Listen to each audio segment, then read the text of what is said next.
this conversation could be called the life and times of Matt Perl, but that sounds pretty generic. And there's nothing ordinary about my guest. In fact, he's very fascinating, which is what we're about to find out here on the On to Something podcast. I'm Bryan Fenley with Tennis Channel, Fox Sports Radio, and other outlets. And this is a sports media podcast where we go beyond the X's and O's of the biz. I'm sure we'll be talking about that, but we're going to also deviate into the personal side, the human side of Matt, and learn about him being a father and all of those cool things that are also very important to his life, and also his Syracuse fandom, went to Syracuse and all of that. Matt, we finally got this scheduled. We have tried and it is working and it is here, and I'm ready and I'm excited to have you on.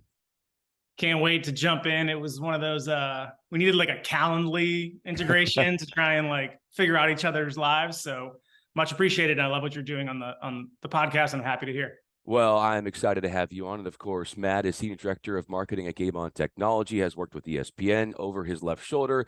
You might see a couple of Emmys. So well placed, strategically placed, and we'll talk all about his career as well. But let's start here. Matt, you are an adjunct professor at St. Mary's. If I were to sit in on one of your classes, what am I going to learn about you and your teaching style? It's a great first question. And the first thing you'll learn about it is my connection to this industry through my friends and hopefully colleagues that I've reconnected with through your podcast. I mean, I'm bringing them all in to learn, to teach, to listen. Throughout, I probably have 15, 20 guests, throughout the year that they can kind of jump in and out and describe things that are happening in different areas of the business. I came up through marketing and broadcasting, so I can talk about certain areas of the sports media space, but there are areas where I need help. And nobody is better to educate the future folks than the folks who are doing it now. So, if it's corporate partnerships, I'm calling this guy or gal. If it's creative agency work, it's this guy or gal. So I like to kind of educate folks through firsthand experiences. And I've had the pleasure of working for a couple clubs, for some properties, for brands. So leaning on that network is both critical for teaching, but it's also critical for this. It's critical for who we are as people. Like, our networks are everything. And I cherish the folks that are in mine. How important is it, Matt, not just in the career space, in you teaching, but to admit what we don't know and then know what to do about that, in a sense of like where we realize where we are at our strengths, and then we're okay with not knowing something and bringing other people in, and not thinking like we have to know everything, or kind of acting like we know everything, but maybe we don't, when you're straight up and you're honest with yourself and you're able to tap into that well of sources that you have. Yeah, I mean, I think I would say I hopefully lead with empathy, like in both how I teach and how I interact with people around me. I want to give them a chance to understand who I am and and reduce some of those barriers, as if I'm just like the smart professor thing. I'm much more interested in being honest with them about some of the challenges that might exist in this space, like both warnings as well as some suggestions on ways and tips to get around things. And by being honest with them and showing your own human side, it develops that empathy, and you start to have that relationship that builds. And quite honestly, even to this day, I still have relationships with people that I've taught who are now off in the sports industry that I call on, that I'm like, hey, how's this going? Or what's happening with this particular part of your business? And I think being honest with them and developing that relationship through empathy is so critical, because also sports, and I'm sure a lot of folks who are in your network and are watching this have dealt with adversity and have dealt with challenges. And like, if I'm not going to share those with the students, then what am I doing? Because that's really, you got to be ready for these ups and downs, these bumps and bruises. When you look at the biggest roadblocks that you've overcome, how do you evaluate yourself during those moments, now removed from those times? Yeah.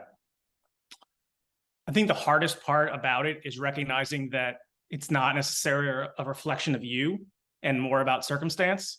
Everything from COVID and the pandemic to roles that were eliminated in my career as a result of larger, meta level things. Those weren't necessary. And of course, there's challenges where it is your fault, but learning that overcoming that adversity is not necessarily a reflection of you and your skills. Maybe there's things you need to do to improve, et cetera, but finding a way to not internalize and self-actualize all of that and say, this is because of something that I did, but rather these are market conditions or the path that I've chosen. But welcoming those doubts and saying hello to them and acknowledging them is critical for me, because it allows me to kind of mature and move beyond what used to be some really hard challenges early in my career. What's been your method of not allowing yourself to go down that rabbit hole of internalizing too much? Oof. Time. I think at age 25, dealing with challenges that time has taught me to be a little bit more patient with myself, and recognize that, it's okay. These aren't reflections of who I am as a man, as a father, as a son, as a brother. These are bumps as it relates to marketing or bumps as it relates to sports or whatever it was, but they aren't things that define who I am as a person. And time has taught me that, to not take things so personally and to wear it so much on my outside skin, so to speak. One of the things that you do wear on your outside skin is you are a father, and you do take that very seriously. If I were to just sit in on a dinner and you, your wife, and your two girls are sitting there, and I'm just this observer watching the family dynamics play out, what am I going to see? There's a lot of ribbing. There's a lot of I grew up in a family of, really sharp folks that were always kind of, me and my brother were always kind of chirping, and my dad and my mom, very smart people. And we bring that to our dinner table in some respects. There's a lot of like gentle and loving kind of like jokes and poking. You said, I take it very seriously being a father, and I do, but I also have a lot of fun with it. My daughters challenge me in ways that, I didn't have sisters. I had a really strong, amazing mother, but being around young women has been educational for me now. And my wife's been a great kind of guidepost in letting me learn on the fly how to handle the emergence of young women. And we have a lot of fun, and I'm able to do things with them outside of the home that allows me to see them in different contexts. I like coach my daughter in softball, and I, take my kids to different to all their activities and stuff, just like my wife does. And being able to see them in other places is so important too, because you realize they're growing. They're not just sitting in the house at the dinner table every day. What are you like when they're playing in a sporting event, as far as a sports dad? Like, when you're watching, what are your behaviors like as you're watching your daughter? Say I saw this video or picture of you, I think with one of your daughters, and you had the T-ball all set up and in the backyard. And it's like, what am I going to learn about that side of you in that space outside of work when you are involved in a sport, and then also encouraging your daughter or daughters to pick it up as well? I'd love to hear what they say about it. I've always been a bit of a stubborn one. And I think when I see my daughters like either making the same mistake that they made previously or something that I know they're working on, and then they do it again, it's like, come on, like you're better than that, but I internalize it. I don't say that to them. I think, me and my wife both espouse kind of this idea of as much positive encouragement as we can around, look, we're not all going to be the best at everything, but being a great sport. My eldest daughter has won like the Spirit Award on her softball team like 3 consecutive seasons, because that's the one thing she that can't be taken away from you, is that spirit of like leading the cheers and being a great teammate. And those are the things that we try and kind of convey to her, and hopefully we're the same way. I'm not sitting on the fence like gripping, white knuckling my way through her pitching, but it's fun to see them overcome adversity in ways beyond just like classroom stuff. Matt Perl's with me. I'm Bryan Fenley. Leading the cheers is what your daughter is good at. Where do you lead the cheers? Where can I see that happen, play out? I lead the cheers in trying to build an empathetic sports and marketing outreach group in my company. We're constantly trying to figure out new ways to do new things, and being an evangelist as well as kind of being an empathizer towards the sports industry is something that I actually really, I didn't know how much I enjoyed, but after 15 years of being in this industry, 17, whatever it is, um, being able to connect to the pain points that folks are actually up against is something that I like to kind of get up there and scream about. Like, no, this is what we're dealing with in the sports industry, or no, this is what matters. And I think I cheerlead that, but also kind of help position our company and certainly the voice of the technology towards the future and towards like what teams are really up against. And that's it's been fun for me.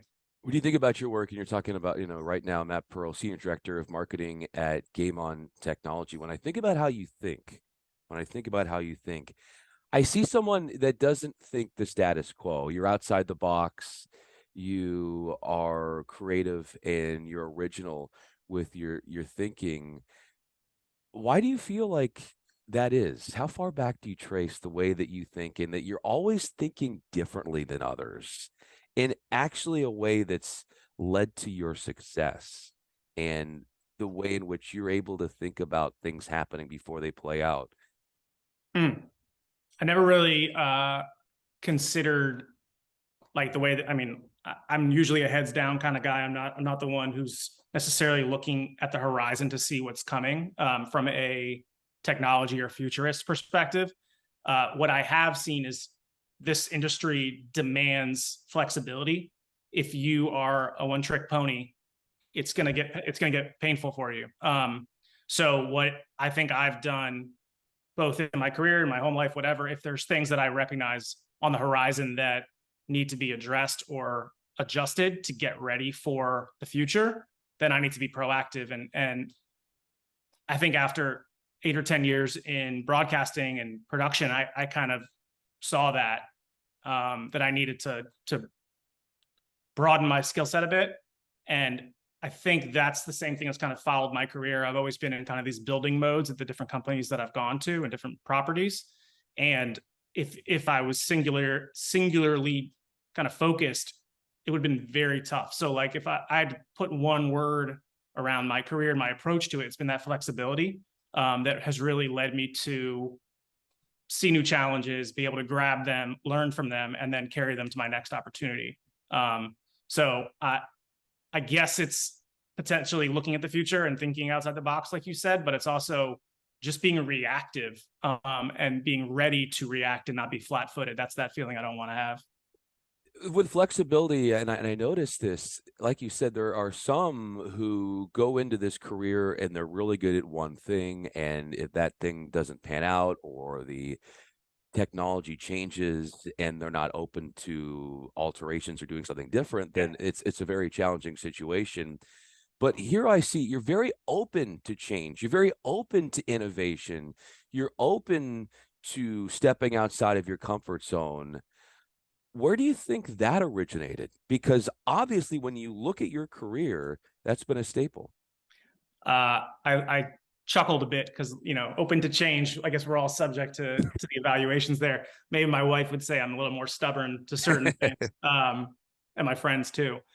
I think honestly, it goes back to kind of living. I grew up in the DC area. My parents were in the media space, very attuned to kind of all the things that were happening, both in media as well as changes in the political, environment inside DC. So there was always kind of this they had stable jobs, but there was a lot of transitory stuff in terms of news stories, new things that are emerging, new technologies, new challenges that they had to face. And I think seeing that led me perhaps to be ready to adapt to new climates and new situations. I think on top of that, just kind of driving towards a singular goal early in my career of wanting to be in production, kind of in some ways led me to recognize that there's other things out there, that perhaps I was making decisions at age 18, 19, 20 that, I might now in hindsight feel differently about. So the ability that perhaps they instilled in me to kind of see these things coming, make adjustments on the fly based on, conditions that existed for them too, that it didn't scare me to deal with change in that way.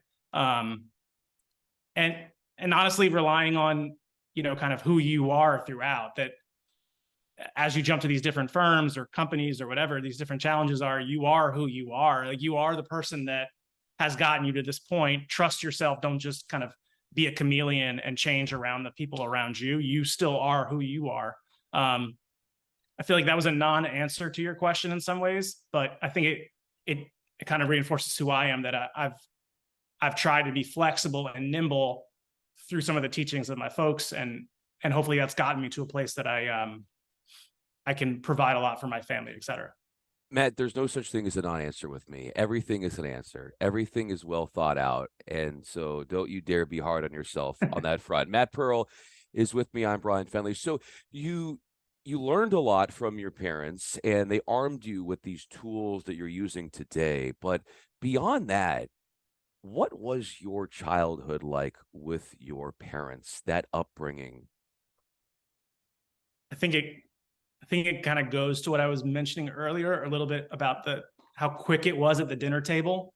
My folks were constantly having us generate a discourse around challenging issues.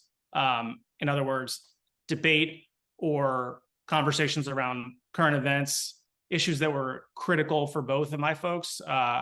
I think there was a constant beating of the drum of social justice, as well as earnest reporting and storytelling.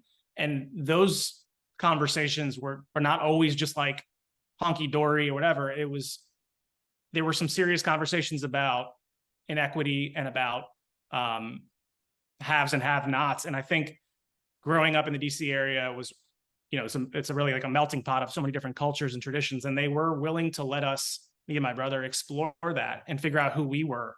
So I think the biggest thing for me was being able to pull on those experiences from throughout my life, from the various folks that I was exposed to early on.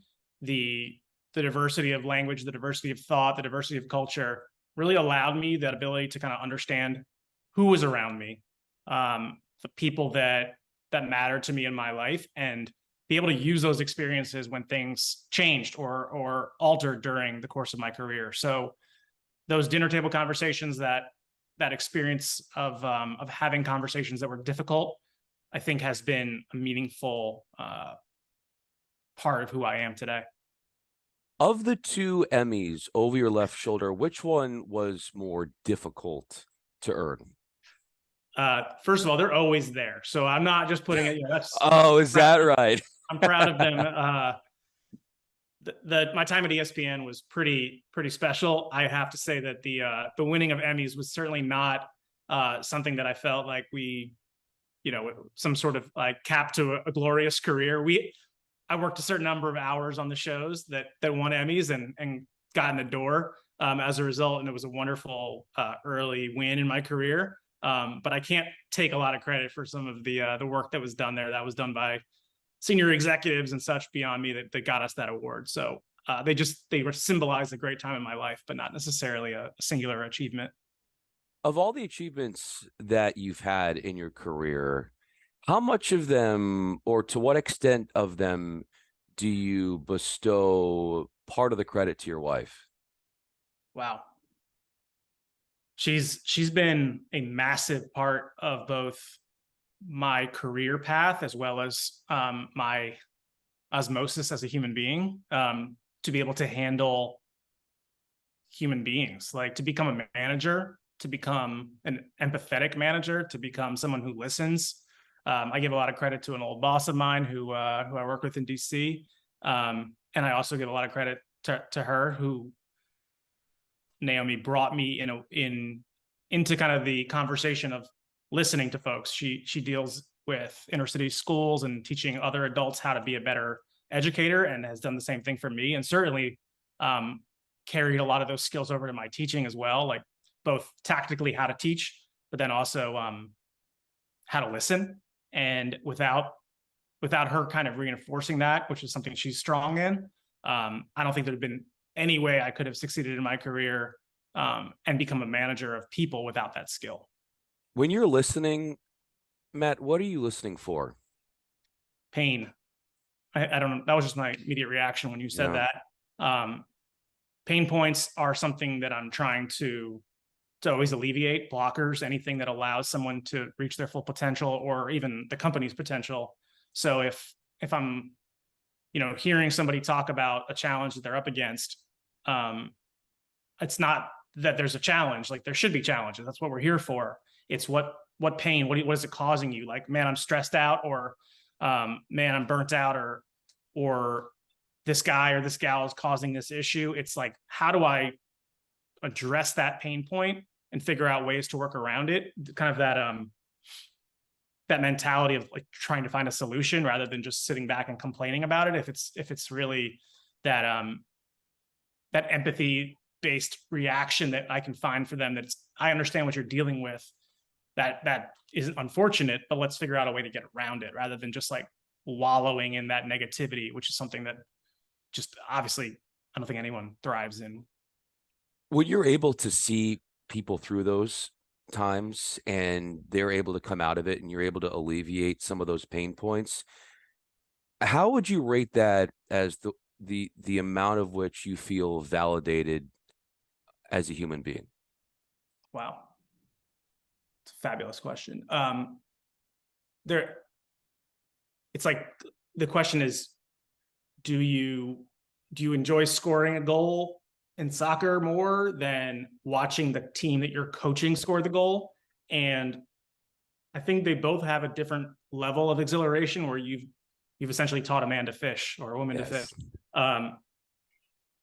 To me, seeing somebody overcome a challenge and then thrive, I could just immediately like flooding my brain all the different folks that I've worked with or worked for me or whatever, who have gone on to do great things. And like, there's no feeling that's better than that, to see someone succeed. I got a chance to coach my daughter's middle school boys soccer team, so she wasn't even on the team. And like, seeing these kids start the season, get better, improve, and then eventually succeed, it was a wonderful experience. And they weren't even my kids. And like, I can't even imagine what it's like for a real coach, for like a Bill Belichick or something, to see the progress of their careers and be able to help a team win at the highest level. And if I can do that in little ways with the folks that have reported to me or on my teams or whatever, it's such a great feeling to see that, and to see people turn around negativity, and become a positive, and in some cases a better employee than anyone had anticipated, is a wonderful feeling. You think about the success that you were able to have as that coach, and you just mentioned something where the folks that whether it's people you are working with or those that you're coaching, where you're able to make a positive change in their lives. But what to you is success? And some of that probably comes from what you were just saying about turning a negative into a positive. But how do you gauge what that word means to you and what it stands for? I think it's about independence, candidly. It's success to me is the ability to, at least in the teaching context, to be able to convey, critical information or information that you deem to be important on your value system, give it to somebody else, and then seeing them independently thrive with it, to me is successful. And that I'm being critically intentional. What I'm trying to say here is that if they just parrot back the things that you taught them, that is not success. If you said, when you're in the left corner of the, make sure you shoot to the upper right, great. That's a specific skill that they've learned that you taught them. Always go to the far post. But what I'm trying to say is that then if on the other side of the field and then they go to the far post, you've taught them something independent that they created on their own. And that teaching, where they are able to take the information you've given them, interpret it as their own, and then succeed, is exactly the warm and fuzzy feeling that I see teaching